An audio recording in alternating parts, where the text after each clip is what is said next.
Hey everybody, and welcome to the Pole Vault Project. My name is Daniel Turvey. I'm your host, and we are here today with Jack Whitt. And Jack is a 7-time All American, was the 2012 NCAA champion, was third at USA National Championships in 2013, and also made the World Championships team that year, and also jumped 18 feet as a high school student, which is incredible. Jack, thank you so much for joining us. How are you? I'm good. Thanks for having me. Yeah, absolutely. So to start out with, I would love to hear like your story, how you got into pole vaulting, and kind of what brought you to this point. Yeah, growing up, I was kind of a normal kid, I guess, playing basketball, baseball, just the regular sports. Didn't really have much of an option. I grew up in a sports-driven family, so I started out basketball and baseball when I was about 5 years old, and I always was, pretty easily coached. Came into middle school, started playing football a little bit. In 7th grade, that's when I started track for the first time. And, we had this little award at our middle school. If you did 3 sports for 2 years, you got, your 8th grade year, you got the Lions Pride Award or something. So, I wanted to do track to get that. And, I just, my dad says he talked me into it. I say that I just saw it once and thought it was cool. And, I tried it. It was different. It was fun. I was never really, afraid of it. I wasn't any good, but it was different. It wasn't a team sport. The team aspect wasn't there. So started it in middle school. Like I said, wasn't very good. I was a lot better at the other sports, but high school rolled around, and that's when my dad basically said, you need to pick one sport to focus on. So, I was stubborn, and I did the whole, 3 sports thing again, 9th grade year, and wasn't, excelling at any one individual sport. So sophomore year, I said, okay, I'm going to pole vault.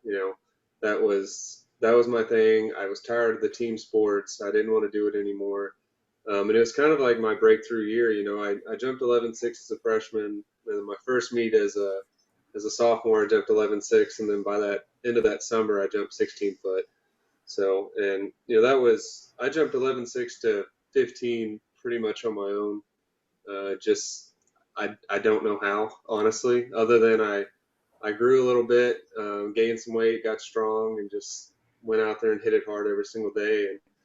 And then after that summer, I got hooked up with my private coach in high school, who was Tim McMichael. He was an NCAA champion for Oklahoma I don't know when, back in the 90s, I think. And he was a great technician coach, and that's who really kind of set me on my path. And got involved with Coach Dial a little bit my senior year. He has some high school camps and clinics and stuff, and ended up jumping 18 foot my senior year. So I don't know how I did it, but I just did it. So then I went to Roberts University, jumped for Joe Dial, who's a big name in the sport, and 7-time All-American, won nationals once. 6 out of my 7 were top 3 finishes. So it was always pretty competitive, and then I got really fortunate to make the World Championship team right out of college, and that kind of set me on my path to continue jumping a little bit. So, yeah.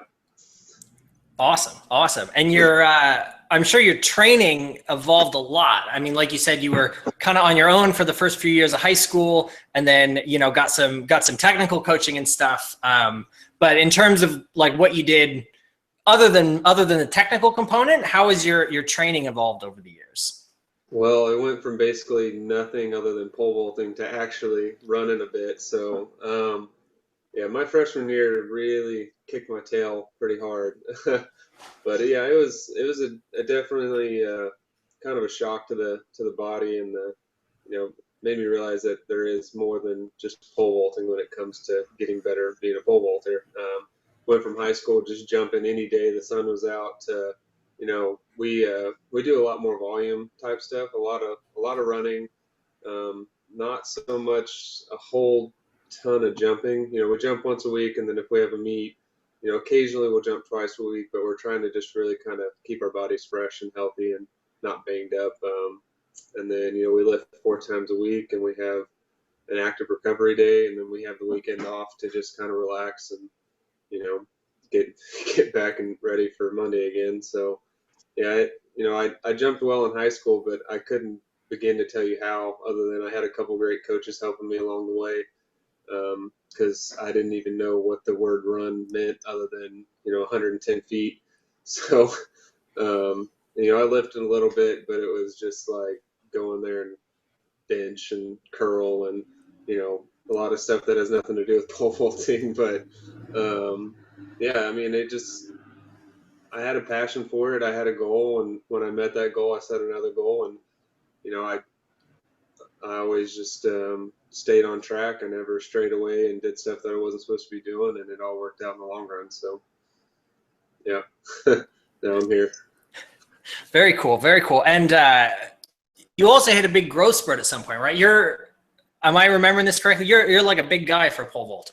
Yeah, I'm 6'4", so I'm not the fastest. So being tall, I've always just had a way of getting on some pretty decent sized poles. Not huge by any means. There's plenty of guys out there like Jeff Coover who jumps on plenty bigger poles than me. But in high school I was on a 5 meter 13.9. Was pretty much my money pole. That's the pole I jumped 18 foot on. That's the pole I jumped 17.10 on a couple times. A lot of high bars, and now I'm jumping on low 12 points in the 5 meter to 5'10" range. Nothing huge, but for as slow as I am, it's they seem to work pretty well.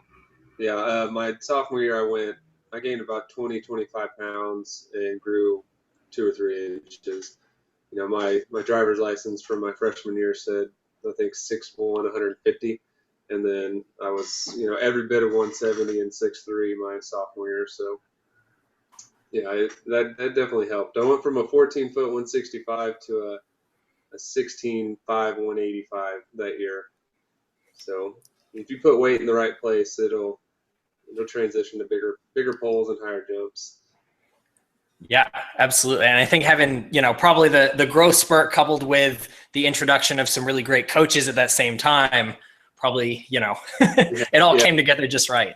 Yeah, it all just kind of worked out the way it needed to, I guess. I was really fortunate that Tim had a ton of his old poles that, I could jump on in high school, and that's kind of where it all, started.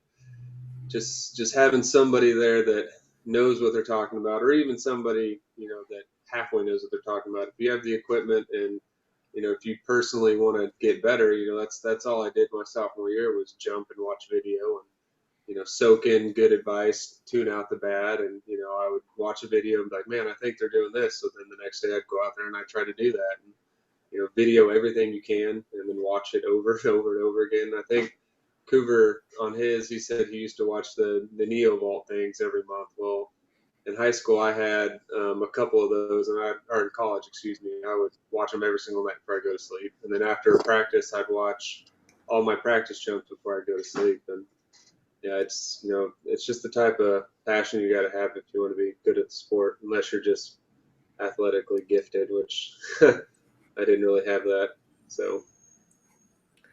Yeah, I think that the video thing is so huge, and it's so easy to do that now because everyone's got an iPhone or everyone's got a smartphone or a tablet that you can get the Coach's Eye app and just watch through it. But yeah, I remember having like the little point and shoot cameras, and you had to like click through frame by frame. Yeah, I know.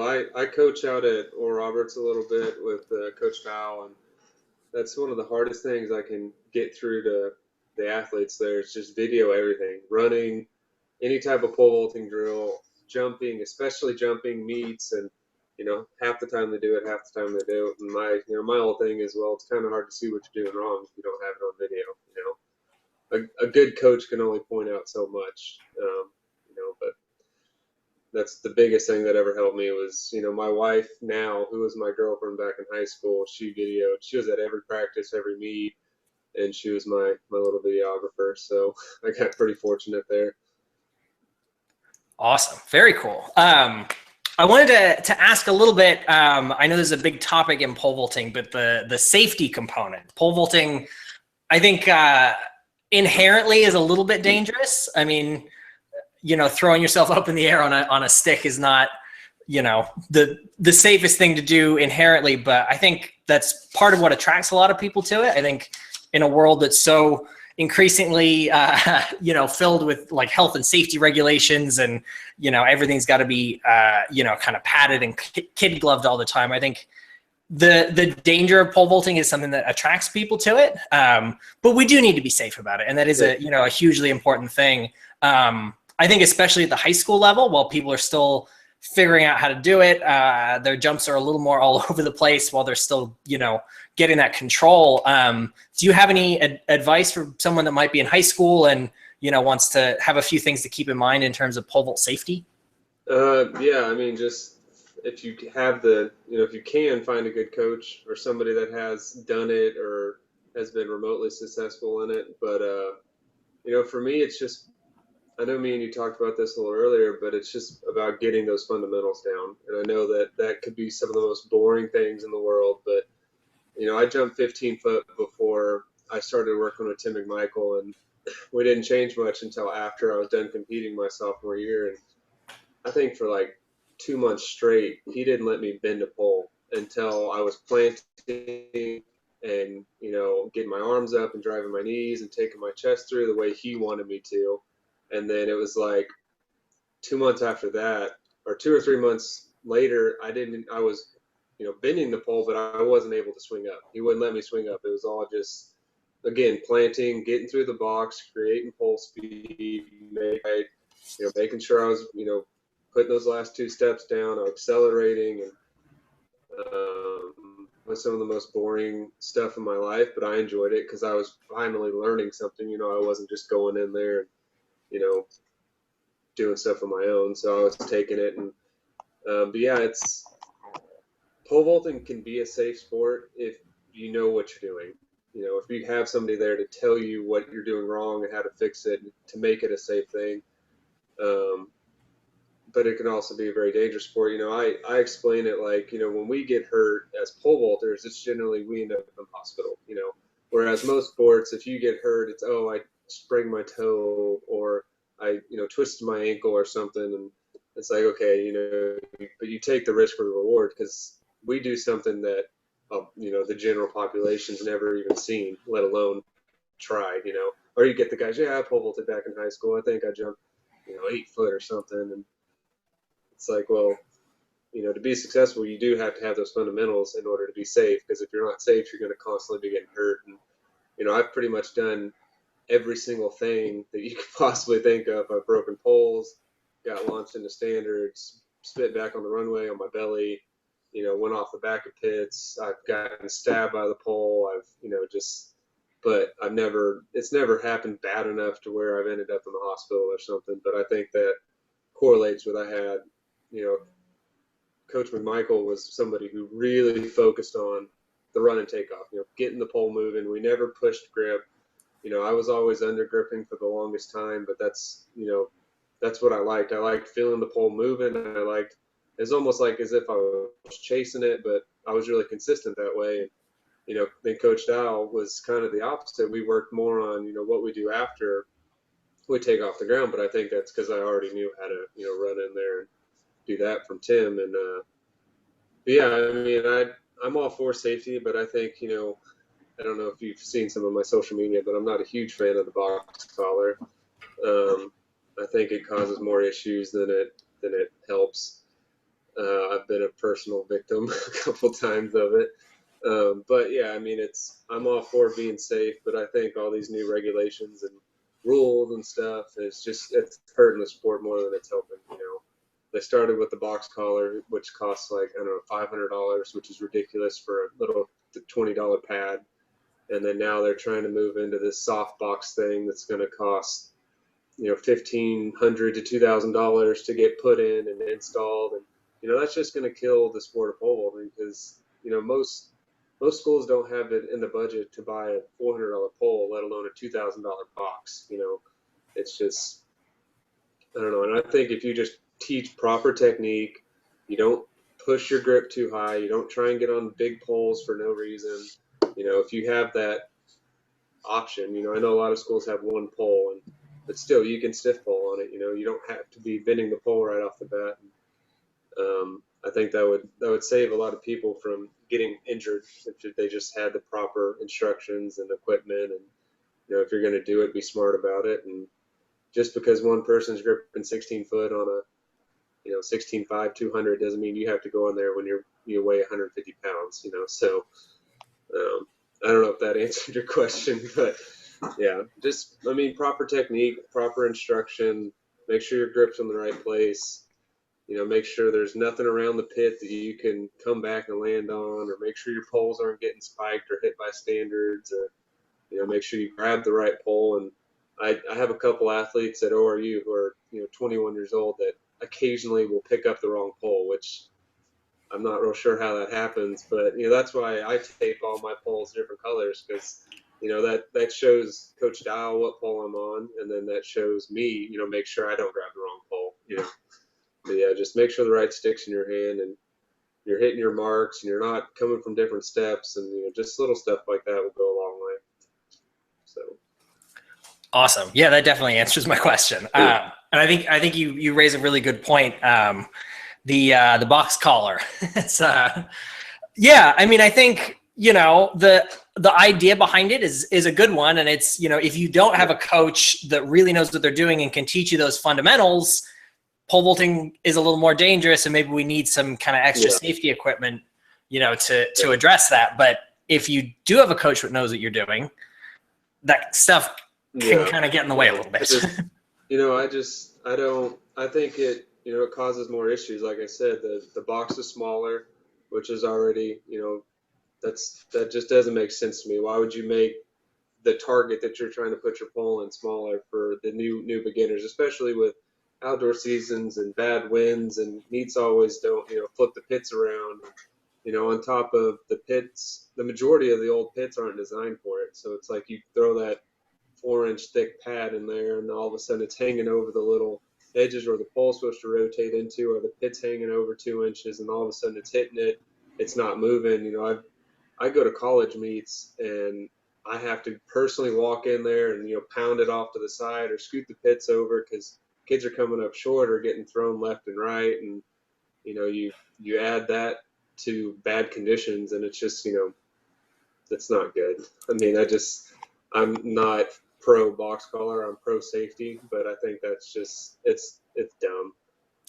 My coach agrees, and some of the best pole vaulters from U.S. history, they just they laugh at it. We go to Europe, and my first European experience was at a meet called Yakram, and I literally pole vaulted in a lightning storm. I'm not joking. Like, it started raining, it was lightning. The only reason they stopped the meet is because it started raining hard enough that the fans were leaving.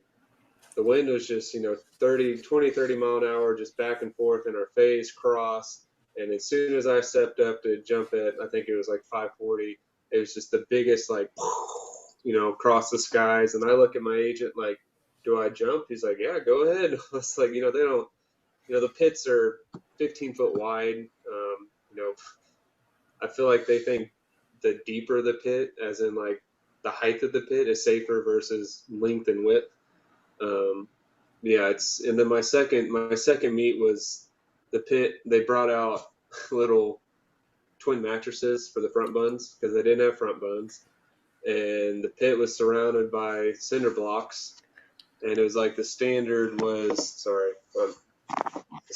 like 2 foot away from the pit, and it was just concrete, and the pit was maybe 15 foot long by 15 foot wide, and it was just it's just a different mindset, but they have the coaches, the equipment, they have people there teaching proper technique and properly how to safely get into the pit, and we're not as fortunate like that over here. So yeah, it's just funny. They come over here and they look at that thing like, there's no way I'm jumping with this. I've seen Renault pull out normal box collars, not the little high school regulated one, but like the normal, just because it was hitting his poles. When you don't bend a pole, it's not a huge deal. But as soon as you start bending a pole and it's running into that pit, that's when it gets dangerous, even for like me. And I know Jeff Coover has a lot of problems with it. I've watched Steve Lewis pick that thing up at Mount Sac Relays 2 years ago and throw it in the middle of the competition because his pole was hitting and he kept coming up short. And it's just, it's just dumb. It's just a dumb piece of whatever, So I know, right?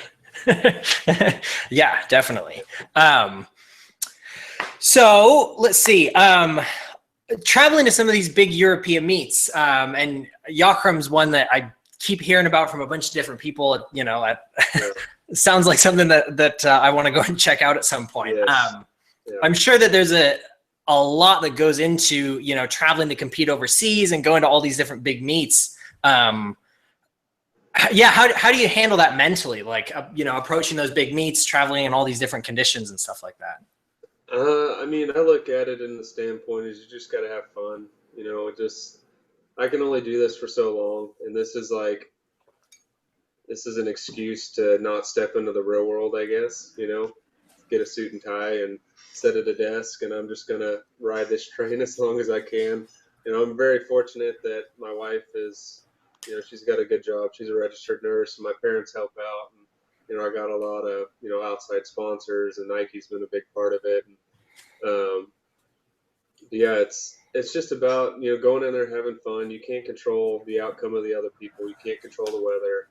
You just got to go in there with the mindset that you're going to enjoy what you're doing and you're going to give it your all, and whatever happens, happens.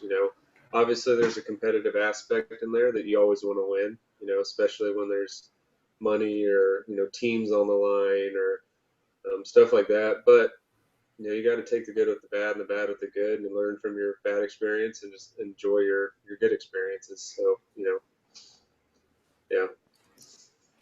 Definitely. And you said that you coach a little bit, right, at Oral Roberts? Yeah, you could call it coaching. It's a lot more babysitting than coaching. I just make sure they're doing what they're supposed to be doing. Coach Dial he's the head track and field coach, and I've trained there since I graduated, and which has been a huge help for me to have a place to jump and to train and not really have to switch up what we've been doing, and it seemed to work out. I'm there to kind of mentor, I guess you could say, and help the younger kids if they have questions, because he's coaching the sprinters and the 400 runners and making sure we're going to the meets we need to go to, and all the kids are doing what they need to do in the classroom, and so it gets a little overwhelming for him sometimes. So I'm just there to kind of make sure the pole vaulters are doing what they're supposed to be doing and not about to kill each other or doing extra stuff that they shouldn't be doing. So yeah. Is there anything that you see, like any patterns that you've noticed of like incoming freshmen? Are there any problems that you're always fixing? Like, for instance, incoming freshmen, they're just not fast enough. Like nobody runs enough, or they're not strong enough. Like, are there any problems like that you have to consistently fix with incoming freshmen? The speed and the strength thing will just come with time. That's how the program's set up where we are. The biggest thing is that whole mentality of, I have to pole vault. I have to, why do we only jump once a week? Why don't we jump in 3 times a week? I did this in high school. I did that in high school. I was better at this in high school. And it's like, you got to get that mindset that you're not in high school anymore. You got to just trust the program. I heard from, I think it was Sarah Pappas once, who she jumped at a ton of different schools, but I think she ended at OU and she trained with us for a little bit. It's, you gotta really believe in what you're doing. You could have the worst coach in the world, but as long as you believe in what they're saying and what they're having you do, then you're going to succeed eventually. You may be hurt a lot down the line, but it's all about just trusting in the process and going with the flow and knowing that, that's why I went to Coach Dial. It's because I wanted to be coached by somebody who had, seen the world, jumped all over the world, and been successful. First 18-footer in high school, first 19-footer in college, world record holder, American record holder. He's done pretty much anything you can do in the sport of pole vaulting. And I was like, well, he's 2 hours away from my house. I went to Oral Roberts University, which I honestly didn't even know that existed until my senior year in high school. So it's a small school in Tulsa. And it just, that's where I wanted to be, because I wanted to be coached by him. And you got to give up some stuff to be a successful athlete. But yeah, we have those freshmen come in all the time that just, that's all they want to do is pole vault. They don't want to run. They don't get why we're doing this and that.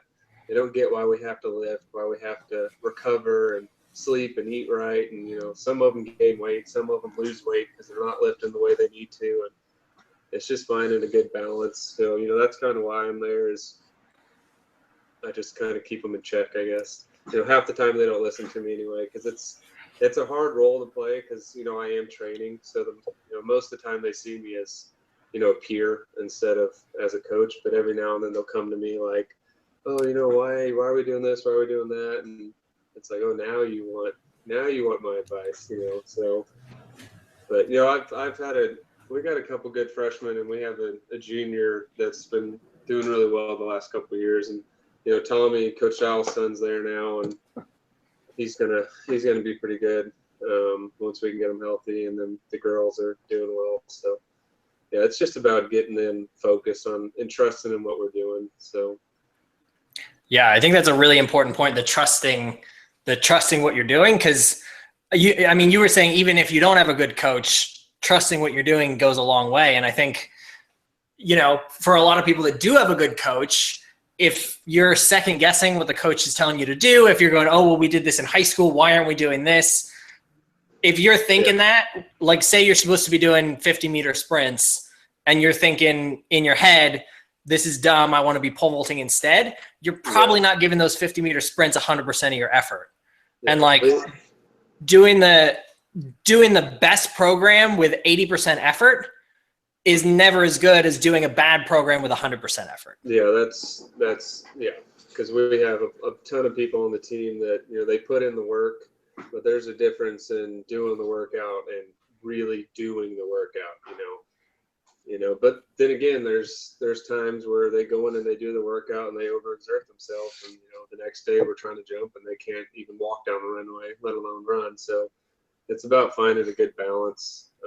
Yeah, I totally agree with that, because I have a ton of kids on the team that just go out there and go through the motions, and then they come up to me and they're like, why am I not getting better? Why am I not jumping higher? And why, all this stuff. And it's like, well, when you go out there and you jog through, that you cut out half the warm up, or you skip some drills, and then you go and do the workout, but you're just kind of half-heartedly doing it. Then you go in there and lift, and you're just going through the motions. You're not pushing yourself. You're doing the same weight for 4 months straight, and it's like, there's your problem. So I just never had that mindset. If I'm gonna go and run, which I hate doing, I hate running with a passion. I'm gonna run. I'm gonna, as long as I'm healthy, I'm gonna go in there and run. What I need to do. And if I'm going to go lift, I'm going to push myself. I'm going to try to get stronger. I'm not going to waste my time going in there and going through the motions. And, you got to make sure you eat right, sleep right, make sure your weight's in check. There's a lot that goes into it, more than just going out there and pole vaulting. So I learned that throughout my college career, trying to gain weight, trying to lose weight, trying to get stronger, trying to do all sorts of different things, and you finally find just a happy medium that works, and you just try to build off of that. So awesome. Do you have any advice for people on, you mentioned like eating right and sleeping right. Do you have any advice for people on like nutrition tips or, rest and recovery advice? Yeah, I'm like kind of on the same level as Jordan. I think I saw one of his videos where it's a lot easier for me to tell somebody how to eat versus actually doing it. This is like Body Made by Chick-fil-A right here. Yeah. No, I keep my weight in check. I have a certain weight that I like to compete at, and as long as I'm around there, I feel pretty good. I can feel when I'm heavy on the runway, and I can feel when I'm light, because I start feeling lethargic and sickly. And yeah, I mean, it's kind of that. Just if you're 150 pounds and you're wanting to jump 18 foot, it's gonna be pretty hard unless you're Mondo Duplantis, or you gotta have some weight. You gotta be able to carry momentum through there, unless you're just a great technician. I'm all for big poles, big grip, but obviously Sam Kendricks is proven that that's not what has to be. If you have a good enough coach, or if you just have a good enough mindset, you can go in there and jump really high with low grips. But you gotta sleep. because that's how your body recovers. That's hard in college, because I know you got studying and exams and projects and all this other stuff going on. You got to eat right, because you're only as good as what you put in your body. That goes along with recovery too, eating. So it's about finding where you want to be, I guess. Health wise, I wish I was a lot better. I wish I liked vegetables more than I do. I wish I had that mindset of I could go in there and find something good to eat anywhere I go, and enjoy eating healthy, but I don't. So I try to eat as good as I can, and then every now and then I'll have a little cheat meal, and generally that's like the day after the meet. And like I said, I could be a lot better at that, but it hasn't really super affected me yet. I'm sure it's starting to slowly catch up with me the older I get, but I'm trying to get better at it. So yeah. Yeah, you said you have a weight that you like to compete at. This is probably an incredibly rude question, but what is your ideal competition weight? Well, when I won NCAAs, I was 188, right around 190. So the last couple of years, I've been competing around 193. I like that to be, when I go to sleep, that's what I want to be, is 193, 194. Then when I wake up, around 190. And I don't mind training a little heavy, but as soon as those bigger meets come up, I definitely start trying to cut down on the calories and cut out some junk food, and eat a little cleaner so I can get back down to my competition weight. And it's been a little harder this year because I've had some issues with my ankle indoors, and not running and doing all that kind of hurt a little bit. So I'm slowly trying to climb back down to there, and it's getting better. So yeah, right around 190 to 193 is about what I like to be. I feel healthy. I feel like I can run. Feel like I can run down the runway with some speed. If you can call what I do speed, but yeah. Awesome. Yeah, I think that's really cool to hear. Like you're like 6'4" and like 190, 193, Yeah. and that's kind of your sweet spot for jumping on some really big sticks. I mean, for a lot of people, a 5 meter, 12 point something flex is a really, really big pole. Yeah. Yeah. You look at like the athletic scale or whatever, BMI scale, and I'm actually supposed to be around 200. And I've had a ton of people tell me that, and it's just, I can't, I can't run down the runway. You think, oh, you're heavier, you're gaining all this muscle, all this stuff, so you should be on bigger poles, and it's actually the reverse. You run slower and you're on smaller poles, and I definitely feel that when I start putting on some extra pounds, and all of a sudden I go from jumping on my normal poles to a pole or two down, and it's like, what's going on? Oh, maybe the training's hard. It's like, no, you're just fat. Yeah. So. Awesome. Well, where can people go to find you, follow you, and support your athletic career? I'm on pretty much everything: Facebook, Twitter, Instagram. Instagram is probably my biggest. I try to post something as often as I can, as long as it's relevant or cool. Mostly you see pole vaulting and pictures of my dogs, but every now and then there's something different. I think it's Jack Whitt TV, and then the same thing for Twitter. I'm not much of a tweeter. I retweet a lot of stuff. And then Facebook, if anybody ever wants to contact me, just direct message me on that. Don't post any stupid stuff on my wall because it will get deleted. But yeah, that's pretty much it. As far as like support, again, you can just, if you want to send encouraging words or help, or anything is appreciated. Just direct message me on Facebook, and then we can go from there. So yeah. Awesome. And I know you mentioned that Nike's been a lot of help. Do you have any other sponsors that you want to give a shout out to? Yeah, Phil and Jill Burns, they're kind of a little private thing. He travels with me a bit and definitely helps me out with trips. And Dr. Michael Peterson, he's the chiropractor that keeps me healthy in Tulsa, one of the best chiropractors. And not as in, like, we don't do much popping, but a lot of ART, a lot of, new stuff. And I'm kind of his guinea pig every now and then, but he's definitely kept me out of surgery once on my shoulder, and he's working on my foot right now, and everything's moving in the right direction. So, and then just my parents and my wife, they're the biggest supporters. So I guess, and my sister, I guess I got to throw her in there too. So. Awesome. Well, thank you so much. This has been fantastic. I think, there was a lot of good advice in there, especially about coaching and how to be a good athlete, not just going through the motions. I think that's such an important point. For anyone that's watching, if you have questions for me, things that you want me to ask, athletes you want to hear from, you can reach me at the Pole Vault Project on Instagram, the Pole Vault Project on Facebook, and the Pole Vault Project at gmail.com. I would love to hear from you if you have any questions. And yeah, Jack, thank you so much for joining us. Yeah, thanks for having me. This is actually really cool what you're doing. Getting the word out, helping to spread it to the community and the new athletes. Hopefully this sparks some interest, and we're here to help. So absolutely. Awesome. Well, thanks so much. And everyone, we will see you next time.